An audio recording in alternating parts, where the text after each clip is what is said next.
बिस्मिल्लाहिर्रहमानिर्रहीम। अस्सलाम वालेकुम everyone, welcome back to our YouTube channel psychology expert. आज की वीडियो में मैं आपसे डिप्रेशन के हवाले से डिटेल में बात करूंगी और इसके बाद आप जान जाएंगे कि डिप्रेशन असल में किन इंसानी रवैयाजात का नाम है। हर इंसानी रवैये या कैफियत को डिप्रेशन से जोड़ देना सरासर गलत है। डिप्रेशन का लफ्ज़ बोलना आजकल एक फ़ैशन बन चुका है, इसलिए एक माहिर नफ्सियात होने के नाते मैं आपको डिप्रेशन की असल हकीकत वाज़ेह करूँगी। आज की वीडियो बहुत ज़्यादा अहम होने वाली है, तो इसको एंड तक ज़रूर देखिएगा और अपने फैमिली मेम्बर्स और फ्रेंड के साथ भी इसको ज़रूर शेयर कीजिएगा। आज की वीडियो में मैं बात करूंगी कि डिप्रेशन किसे कहते हैं, इसके एक्चुअल सिम्टम्स क्या होते हैं, डिप्रेशन होता क्यों है और ये कैसे असरअंदाज होता है, और इसके साथ ही मैं डिप्रेशन से मुतल्लिक मिसकंसेप्शन और डाउट्स जो आजकल हमारे माशरे में फैले हुए हैं इन पर भी बात करूँगी। ये वीडियो उन लोगों के लिए है जो डिप्रेशन से मुतासिर हैं या इसके बारे में मज़ीद मालूमात हासिल करना चाहते हैं। तो चलिए वीडियो को स्टार्ट करते हैं। सबसे पहले जान लेते हैं कि डिप्रेशन क्या है। डिप्रेशन यानी उदासी एक आम सा नफ्सियाती मसला है जिसकी वजह से लोग परेशानी और दुख में मुब्तला हो जाते हैं। ये आम जहनी और जिस्मानी परेशानियों का सबब भी बन सकता है। आपको रूटीन की रोज़मर्रा की एक्टिविटीज़ में मुश्किलात हो सकती हैं और कभी कभी ये भी महसूस हो सकता है कि ज़िंदगी जीने के लायक नहीं है। अब मैं डिप्रेशन की कुछ इलामात यानी कि सिम्टम्स आपको बताऊंगी ताकि आप अच्छे से इसको जान सकें, और इसके बाद मैं डिप्रेशन के हवाले से कुछ मिसकंसेप्शंस और डाउट्स भी क्लियर करूंगी, तो इसलिए प्लीज़ वीडियो को एंड तक देखिएगा। सबसे पहले मैं बात करूंगी कि जो लोग डिप्रेशन का शिकार होते हैं उनकी सबसे बड़ी निशानी क्या होती है। इन लोगों की सबसे बड़ी निशानी ये होती है कि वो ज़्यादा वक्त अपने पास्ट यानी कि मादी में हुए किसी भी हादसे, वाक़ये या बातों को सोचते रहते हैं और मायूस रहते हैं। ये अपने मादी से नहीं निकल पाते और उस वाक़ये को सोच सोच कर डिप्रेशन में चले जाते हैं। ये हमेशा पछतावे में रहते हैं कि काश ये ना हुआ होता, काश मैं वहाँ ना जाता, और अपने आप को बिला वजह कसूरवार समझते रहते हैं। डिप्रेशन के टोटल 9 सिम्टम्स होते हैं और इसमें से 5 या एक भी सिम्टम का ड्यूरेशन यानी कि दौरानिया 14 दिन से ज़्यादा हो जाए तो इसका मतलब है कि आपको डिप्रेशन है। वो इलामात ये हैं। नंबर 1 सिम्टम है हर रोज़ डिप्रेस, मायूस रहना और रोना। नंबर 2 अपना कोई भी पसंदीदा काम करने का दिल ना करना।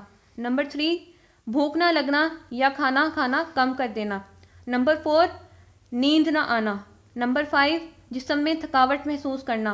नंबर 6 किसी भी फिज़िकल एक्टिविटी में सुस्ती महसूस करना, और ये लोग अपने इमोशंस का इजहार भी कम करने लग जाते हैं।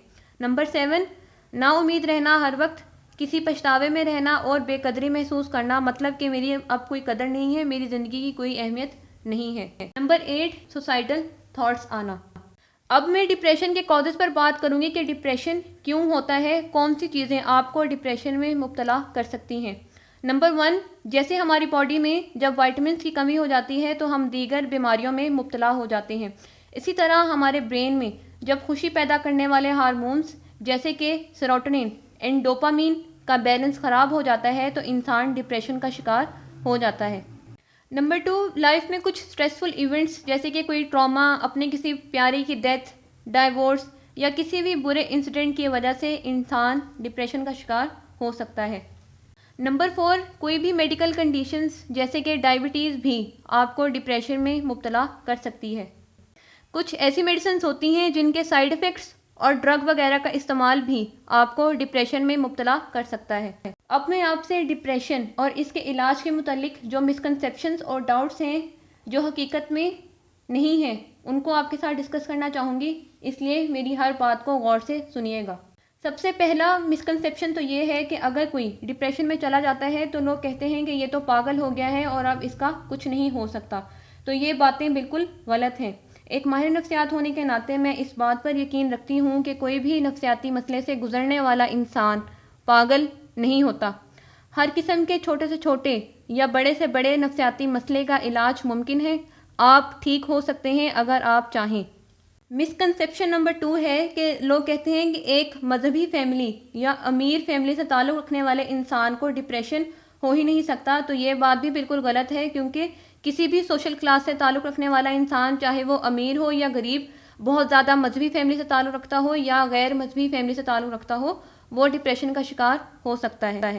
मिसकंसेप्शन नंबर 3 ये है कि लोग समझते हैं कि सिर्फ एक नौजवान लड़के या एक नौजवान लड़की को ही डिप्रेशन हो सकता है, बल्कि ये बात भी बिल्कुल गलत है। डिप्रेशन बच्चों को भी हो सकता है और बूढ़े लोगों को भी हो सकता है। डिप्रेशन का शिकार इंसान अपने आप को मेंटली वीक समझता है और लोग भी समझते हैं कि ये तो डिप्रेशन में चला गया है, ये तो बिल्कुल मेंटली वीक है, लेकिन हकीकत में ऐसा नहीं है। मेरा ये यकीन है और मैंने देखा भी है कि जो शख्स डिप्रेशन को शिकस्त देकर उससे बाहर निकलता है, उससे ज़्यादा मेंटली स्ट्रांग इंसान कोई हो ही नहीं सकता। सबसे बड़ा मिसकंसेप्शन ये है कि डिप्रेशन में मुब्तला इंसान ये समझता है कि अल्लाह उसको सज़ा दे रहा है और उसकी ज़िंदगी से सारी खुशियाँ ख़त्म हो गई हैं और उसको अपनी ज़िंदगी अजाब लगने लगती है। लेकिन हकीकत में यही डिप्रेशन आपको अल्लाह के करीब करता है, क्योंकि डिप्रेशन एक नेमत है। जिस इंसान को अल्लाह ने अपने करीब करना होता है, उसको अपनी रहमत दिखानी होती है, उसको वो पहले दुख देकर अपने करीब करता है, लोगों की असलियत दिखाकर आपको बताता है कि एक इंसान से